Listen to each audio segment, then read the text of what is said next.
swimming through the beautiful crystal clear water, as blue as it is vast. Colors so vivid, I ask myself, am I dreaming? George Adair says it perfectly. Everything that we've ever wanted is on the other side of fear. If you had the opportunity to conquer your biggest fear, would you? My name is Alyssa Bender, and the ocean is my favorite place to be. Conquering my biggest fear is never something I thought I'd be able to say that I've done. However, the process changed my life. Since I was a young child, water has scared me, specifically large bodies of water and water that I couldn't see through. As I got older, I loved swimming. We used to go over to my neighbor's in-ground pool and swim for hours during the summer, jumping off the diving board, playing catch, floating on the floaties in the water after consuming a few too many popsicles. Despite being covered in popsicle, life with water was good. Until it wasn't. I specifically remember when my fear of water began. I was about 4 or 5 and jumped off the back of my grandparents' pontoon boat in the middle of Lake Geneva. I remember it like it was yesterday. The 2 pigtails I had and a life jacket that was a tad too big. I jumped off and came up to the surface, and that is when the fear struck. There were 3 things that I knew for certain at that point. I couldn't see through the water, I couldn't touch the bottom, and there was definitely something touching my leg. After that experience, I decided I wanted nothing to do with water. Unfortunately, that lasted for a few years. As a kid and growing up, I always had an attitude of just do it, just go for it. I was taking risks as a young kid, but when it came to water, I had a hard time doing that.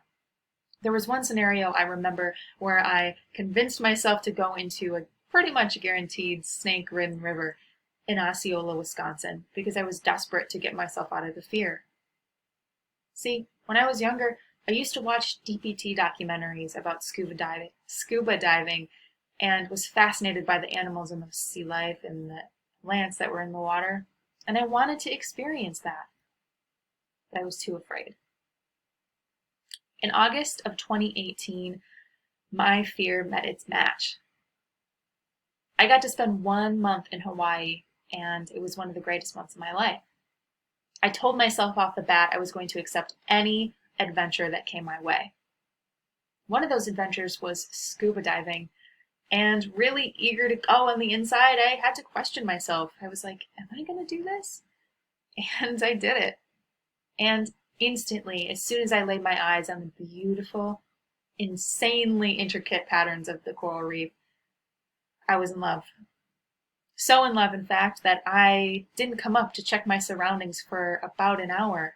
I was so consumed with beauty. When I thought that maybe I should come up and check my surroundings, a huge wave crashes over me, filling my snorkel with water. Startling me back into my fear, I came up to check my surroundings, choking and trying to get the snorkel off so that I could breathe again properly. That's when I looked to the shoreline and realized that the people I was with were about half a mile away from me now on the shoreline. Everybody was just a tiny little human up there. For the first time, I actually wanted to be under the water, so I went back under, looked in front of me, and was quite literally staring my biggest fear in the face. I was now at the edge of the coral reef, and I could not see the bottom, couldn't see in front of me, and the only thing touching my leg this time was the cold ocean water. I had to make a decision. Was the beauty that I was seeing more important than the fear? Yes, it was. I took the deepest breath I could through my snorkel and decided to just relax. The fear then washed over my back, just as some earlier gentle waves did in the beginning. It was awesome. It really changed my life. At that point, I decided to go back up to the shoreline. Just as I got to a point where I could put my feet down and touch the bottom, I looked to my left and see a huge sea turtle, huger than I can show you in this video. It was an experience that would have made anyone cry. And I thought to myself, what a reward. The ocean is a dear friend of mine, and definitely my favorite place to be. This experience truly taught me that everything I've ever wanted is on the other side of fear. Sometimes the things that scare you the most give you just as much of a reason to just jump in and do it. My name is Alyssa Bender, and that's how the ocean changed my life. Thank you.